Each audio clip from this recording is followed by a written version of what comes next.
Your role in the inception of UNEX program is truly remarkable, and we cannot wait to hear more about it. But before that, ma'am, I would request you to please introduce yourself to our viewers.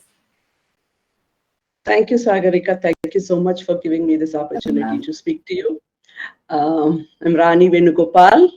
I've been associated with Unnati as a volunteer for 10 years now. Um, for a year, when I started, I was associate one of the centers that we were running in Dickinson Road near Commercial Street. And after that, I got this opportunity to be with UNEXT. And I've been with UNEXT ever since. So 9 years in UNEXT. And I've seen it grow. In many ways, it's like my baby, right? Yeah. So Yes, ma'am. I feel good. I feel really good. Thanks for sharing that, ma'am. So, ma'am, I have three questions for you. With your permission, I would like to begin.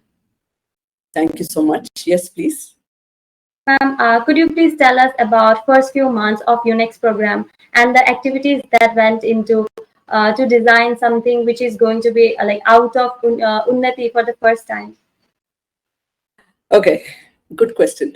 So, the first few months, I started, I think, after a couple of, programs were run in this Unix format, right? So we did the very first ever pilot program. We did it at this institute called Mahatma Gandhi Institute of Rural Energy and Development sometime in January 2016, I think, for a set Okay. of 34 students. Mm-hmm. And that's when this whole program, how to go about and all that was formed, although it was not well structured. And at that point in time, there was no idea if we would be able to, or if we would be doing such a program very frequently or not, right? Mm-hmm. And then after that, just at that time, as we were kind of doing this, we also learned that a lot of students who were coming to the center at the HO, like a lot of students who were joining our courses in the Unnati centers, were all graduates, postgraduates, MBAs, engineers, Okay. lot of people. And that is when we realized that this is not required for a school dropout. Mm-hmm. Such a program, that is not required for a school dropout or a 12th standard or 10th standard pass or failed student, but actually everybody needs it. Yes, great. And Yeah. that's how this whole concept of wanting to reach out to more people started.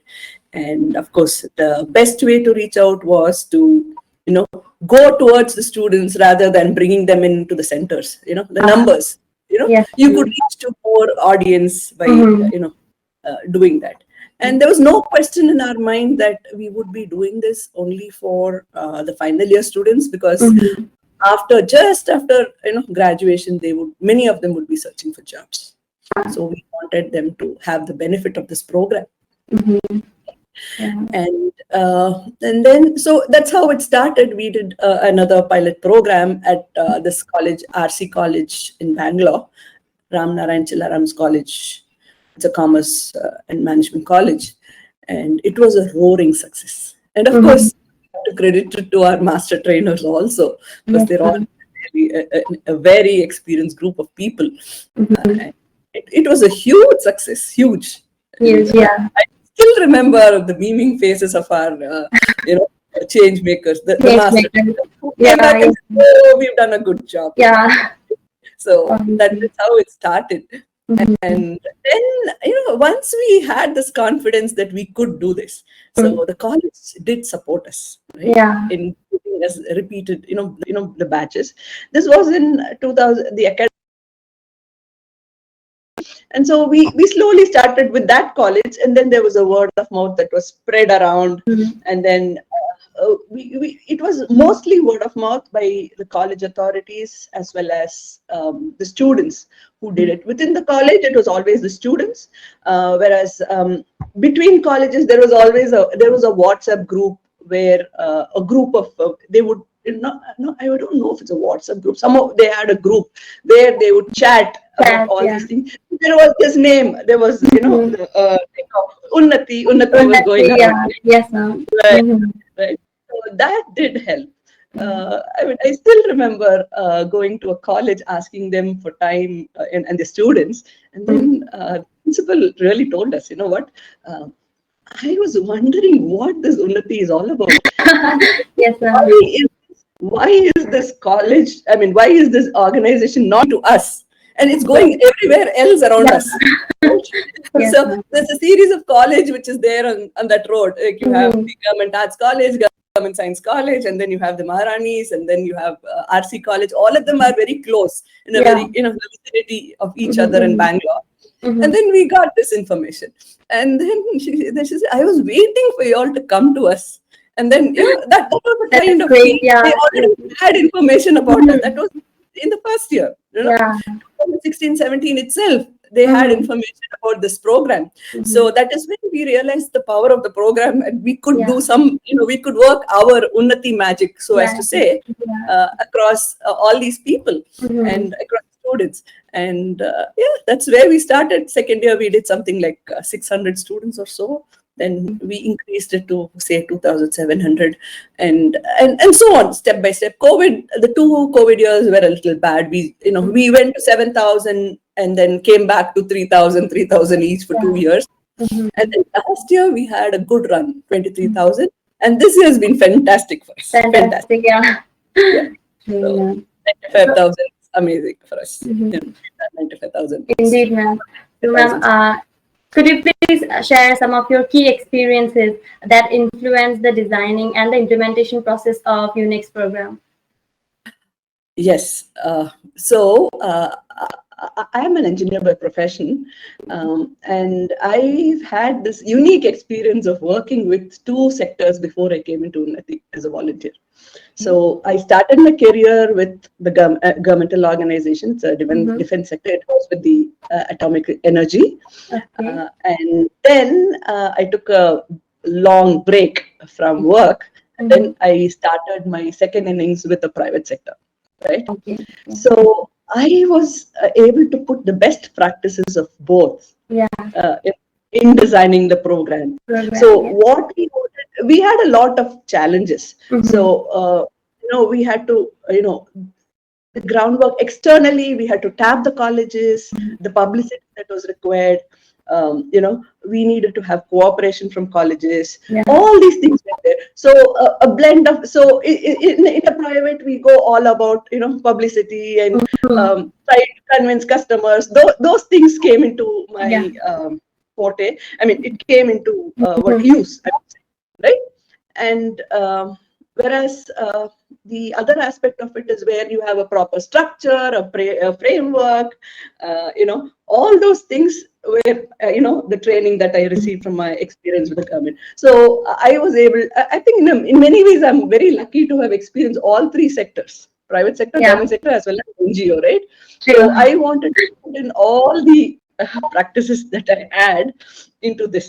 And that is Yes. how, I was able to channelize whatever I could in bringing this program, right? Yeah. So the optimization to get a better outcome, all that came typically from a private sector, I would say. So, Mm. and yeah, that's how it was. So that's how we have the best of it now. Yeah, we still have a long way to go because the problems are never the same. Of course, we are able to stand. That's the beauty of this program also. Like we required that our change makers are able to standardize this across, because no matter it's because of we wanted the same standard of delivery across the board. That, yeah. Right? Mm-hmm. So that standardization requirement led to the design of our process document. We have Yeah. a clear-cut process document Yes, where we ma'am. design we have the entire process laid out, and it has learnings also. When I say process document, it was not one that we did the first year, but Mm-hmm. ever since we've been upgrading it with all our experiences, Yeah. right? And that has led to the process document pretty much talks about a process, but also our experiences, where Yeah. we make mistakes, where there are possibilities of Yeah. making mistakes, where Mm-hmm. we get those things have already come in.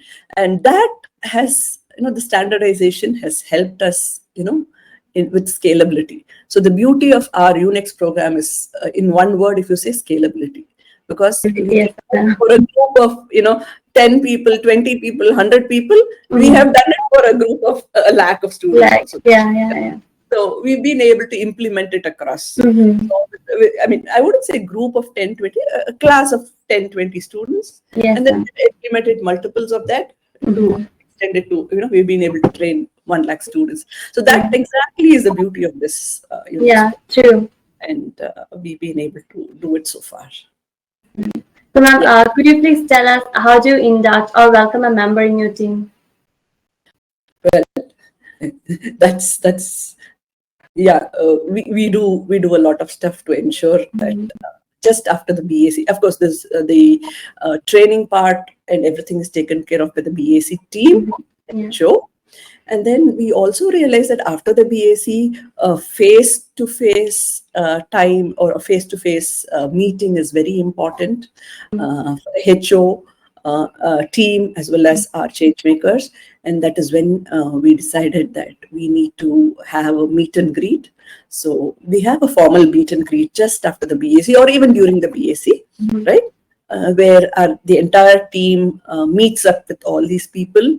There are subgroups which they also, I mean, the change makers come to know when they meet these people, where who they need to speak to for what and all that, right?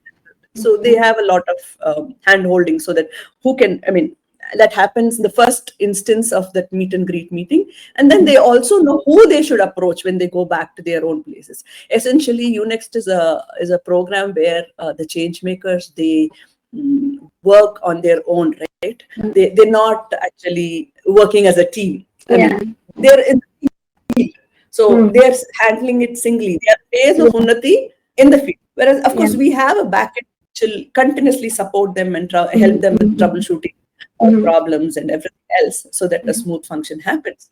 But that was very essential for us. And it's also, we've moved forward, we have also we've also found that they need to constantly connect with us.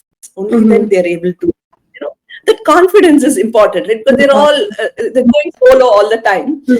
And so we always have we always tell them that the communication channel is open. You can call any of us in the HO. It need not be the person that you speak to. You have an assigned Spock who you always speak to. You don't have to speak to only that person. If you think you need a little more information or direction or help with anything at all, you can call any of us. So that's how we make them very comfortable, and also ensure that they also learn further how, because many of them are overwhelmed with the kind of information that is passed on during the first few weeks, during the BAC and post BAC also. There's a lot of information that we pass for the UNext program, and they're all so totally overwhelmed. And when they decide that they have to start and work and do these things, that's when they're kind of clueless at times. So we do have subgroups, functional subgroups. Some people will help them with finding colleges, and the front lines, that's what we call them. They'll help them with identifying colleges where they can start the batches. They'll talk to the colleges, they'll support them with the documentation, and then there's another set of group who will help them with understanding the lessons, how they need to deliver. And then there's another set of groups who will follow up. We call them as lead change makers, who will follow up with them. They're all groups, subgroups. There are lead change maker subgroups where they follow up with them and speak to them about how to run the processes, finish the processes on time, and things like that.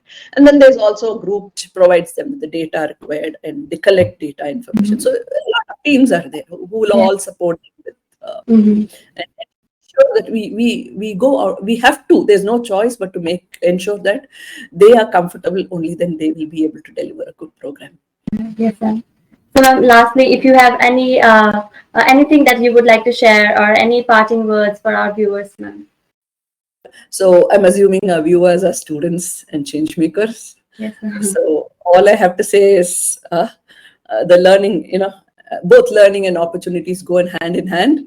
And learning is something that is lifelong, and a constant upskilling is something that will provide us always with better opportunities. So that's applicable to everybody, not just the students or the change makers. And there's no dearth of opportunities around us. That's it. So it's up to us to identify the opportunity and take it head on, right, when they present themselves. And the more the skills we acquire, the better prepared we are to make use of these opportunities. True. Well, that's my philosophy. I still continue to learn something or the other every day Yes. from a lot of people. It need not be necessarily, from higher up, but yeah, I may always try to keep my eyes and ears open Yes. and my mouth shut as much as possible. But So, that's it. thank you so much, ma'am, for this lovely advice. And Thank thank you so much for giving us your valuable time and sharing all your expertise with us today. And thank you, viewers, for connecting us and staying tuned with us. And for future and more interesting episodes, please stay connected and tuned.